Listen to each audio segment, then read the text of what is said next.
करो इतना महंगा सब्जी हो गई बना कि हमार दिमाग एकदम खराब होता। कहाँ से हम उतना पैसा लाइए दादा और सोचा तनी एगो मर्द कमाता हुए खाली खाए पिए में उड़ जाता हमार शौक सिंगार तो पूरे नहीं के हो। एगो उपाय बाटे और जन बाड़ा नु उनका के बुलावा तानी अपन प्यार के जल में तो फसौले बानी। चलो उनके से बुला के सब्जी मंगाई फोन करके बतिया ले तनी। हेलो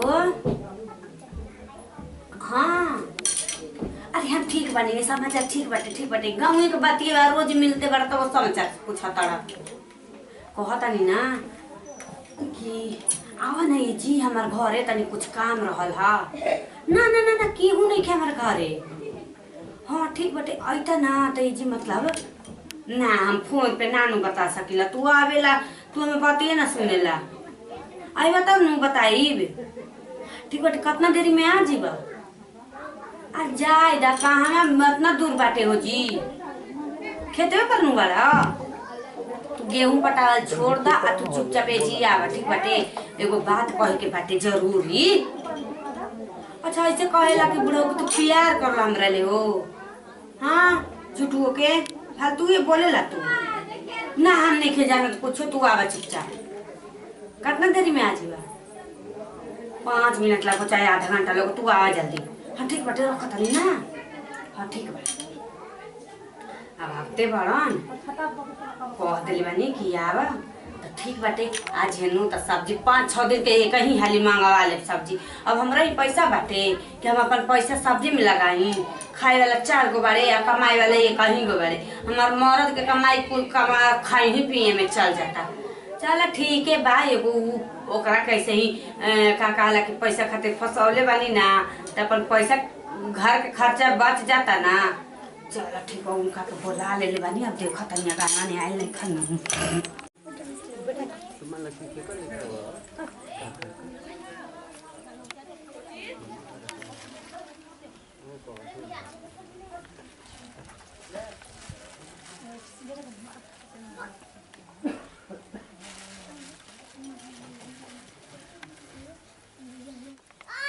मध्य कहीं का कबे का फोन आए रहा आ ई जोन बाटी की तो बाली घरवा की नहीं कोई आगल बाटे चली तनी देखी तो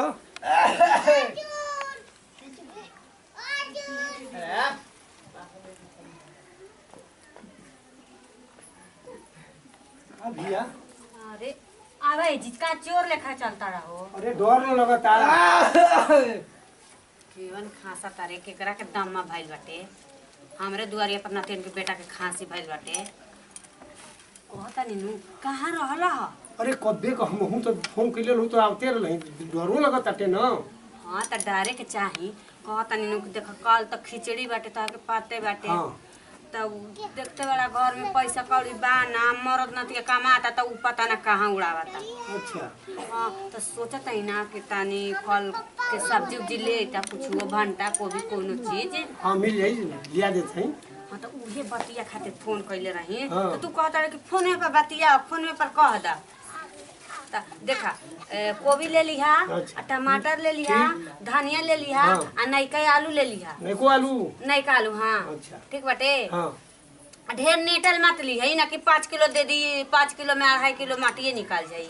मटर हाँ मटर ले लिहा अच्छा ठीक बाटे। सगा प्याज उ का होला अरे जो हाँ, दाल वाला बैठेला अच्छा, तो हाँ, पकौड़िया बनेला हाँ पकौड़ी बनाए खातिर ना हाँ। बेसन ले ले हाँ ठीक बाटे और का रहेला ये मरे मसाला न पड़ेला कि औरी कर रही। हाँ उहे मसाला उसाला जो भी होके हाँ अब तो बनाइए ली ना खाना उना हाँ। बढ़िया तो उहे जौन चीज बा सामान जौन खाना बनावेला सब्जी बनावेला और ले ले कुल ठीक नु अच्छा ठीक बाटे तो झोला देती। हाँ हाँ झोला रही तो बढ़िया बटे अरे हाँ ये गमछा- बांध के ले आई हाँ मछवे में हाँ और ये तब के का पैसा कौड़ी रखल बाला ना हाँ पैसा तो बट रही ना बा यहू में कहे के बा तो दे दे 200 रुपया हमरो खर्चा के तोहरा के खर्चा के तो मतलब खर्चा सामानवा लिया बसी तो पहुंचाई तो घर दीजिए ना देव तो के ठीक बाटे तो जाए ना हाँ ठीक बा ठीक बाटे जाए दुआरो पर देख लेम केहू बा ना नु ऐसी जेने भी आइल बनी ओनिए दिन कर जाए जाए हाँ हाँ तो फिर केहू देख लेता जान तनी गोधन लेखा कूट दिया सन वो जाए बात बटे जाए जल्दी। अब देखते ताकते जाए, ठीक ना? हाँ जाते हैं। हाँ ठीक बेटे जाए।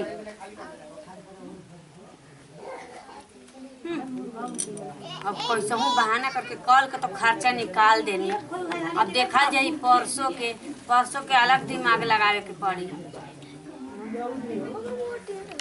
लहसुनो बा, गोभियो बा, आ धनियो बा,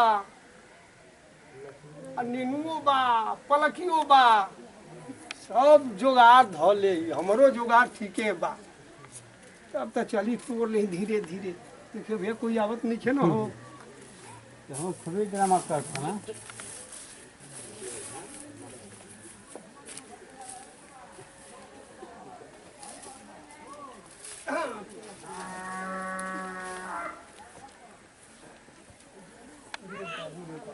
देखिए भैया कोई आवत नहीं है ना हो। अरे कौन घुसता रहे हो यार? ए बाबू लागत था कि कौन हो तनी चलो था।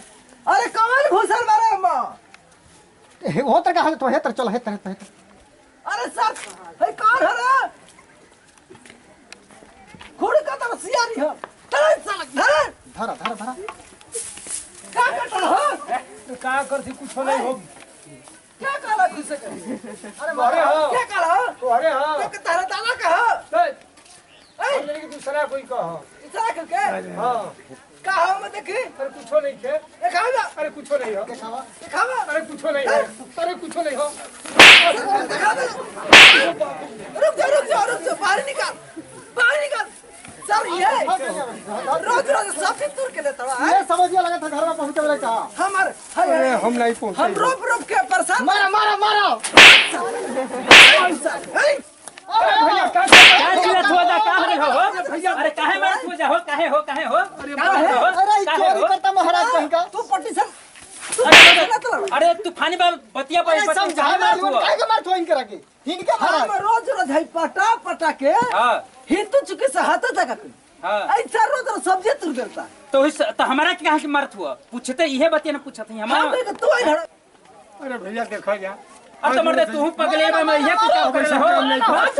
केकरा घर का हुआ हो तू? केकरा घर का हुआ हो तू? हैं? मर्दे रात माफ कर दे गोड़। अरे ऐसा मान तूफानी की भैया नसर। निकल जाती।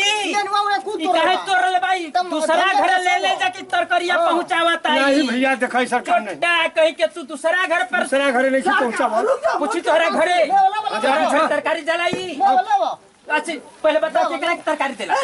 केकरा की तरकारी देला हो? हैं? केकरा की तरकारी देला? अरे बाबू आज छोटा कहीं के बताओ आई आए कि इहे न रोज तरकारिया तोड़ के ले जाता है दमा है? हैं? आई अपना घर तरकारी नहीं खे देती। नहीं के अरे भैया देखा तरकारी देता? गोड़ पकड़ा था तो है नहीं। तोहर गोड़ पे गिरला। गोड़ पकड़ा था यो। तू अच्छा ये पहले बता तो सही से गिरा हो। कहिया ले तू ये कुल काम करेला हो? हैं? अरे भैया बाबू छोड़ दे जा जा फिर मार। अरे कहिया ले काम करेला पहले बताओ तो तनी। जा जा हैं? जा जा। अच्छा केकरा के ले जात होई? सही सही बोले है त? अरे कोई के नहीं भैया। ना सही बोले अरे केकरा अपना के? घर में ले जाता है। ना हम फोन पर एगो बात सुने बानी खाद कहा। नहीं खे मिला। ए तूफानी भैया तो हरो के मार। हमरा काहे मरबो? एगो तो खाद नहीं खे मिला। आ कैसे खाद तू जा। खाद हम अरे चुरा बे के कैसे दा? हैं? बताओ हमरो उधान घले बालन। होई में तोर घले बाला इधर। एकर मतलब ये चोरा रोज रोज तोड़ के। हमरो में एकदम कोई नहीं खाता तोड़ ले ले। कोई ना रही तो तुर लेबो। हैं? बिना खाद माटी के होथा कुल हैं? बिना खाद माटी के होथा हो हैं? काहे तोर रहा हैं? मार के कपार काहे तोर रहा? काहे तोर रहा तू? बोलो ना मार कर। हैं? मार के कपार पर रहूं। काहे तोर रहा? अच्छा ये पहले बताओ के कर ले जात हो? के ले जात हो तू? हां पूछ। रोज बताओ कि हमरो में मुरई का बरगला, लहसुन का बरगला, धनिया का बरगला, तू कहाँ रोज ले जात हुआ? अरे रोज तू ही खात हुआ सब्जी खाली? रामचंद्र बाबू मंगले ये भैया। हम कहत रही कि फोनवा पे फुसुर फुसुर बतियावत रहा मंगले हट जो। अरे हां हट जो। मार मार हमरा हो लहसुन धनिया कुल का बाग और घले हां तो कपार बाबू। और कबर में गोड़ पर गिरा। खाने का बाग गोल पर गिरा। गोड़ पकड़ा था। जा तो माफी मांगा तो न अरे बुढ़िया समझ करा। अरे मतलब बुढ़ों के गिरेबा का तू हो तो के छोड़ दे नहीं भागा हो गया चल भागा छोड़ा भागा जा मर्द हटा भागा। आज के बाद यह मत खेत में हमन के सुन पहले छोड़ दो मत महाराज। हम कहत रही तूफानी बाबाई कहीं फसल बाई अच्छा, एक बार सब्जी निकल रोज घरे निकल जाती कोई के ले जाके देला ही सब्जी ए ऊपर हूं से घेर सब्जी सब घेर हूं से घेर हम अपन घेर के घाम कैसे लगी ना ना घाम कैसे लगी मोटा घेर सब्जी के अरे हमार किस्मत साला बुढ़ापा में हम का कर देली कि साला ई भर गांव बेइज्जत हो गया हमके मरबो कैला सन आ जो नहीं तवन गति के पहुंचा देला सन भैया अरे ये जो चकाहे लगड़त वाला हो अरे का हम किस्मत के अपना झोंकी बचवा सब तो मजा लेते बाटे का हो गल बा अरे मत कह जवन मार मरले वाला सन काहे खातिर हो अरे तनकी सब सब्जी तोड़त नहीं हो यही से मार दिला बुढ़ौती में सब्जी चोरावत आला चोरावत नहीं रही भाई हां तनकी सब तोड़ ले ही कल कि खिचड़ी का टाइम बाटे तनी तोड़ ले ही तो तोके मार देवे के चाहिए मांग के कोई रहबे नहीं करे तो का करी तो चोरई बा चोरावत थोड़े रही हां तब कैसे लगड़त आला अरे मार देले वाला सन खड़ू जाके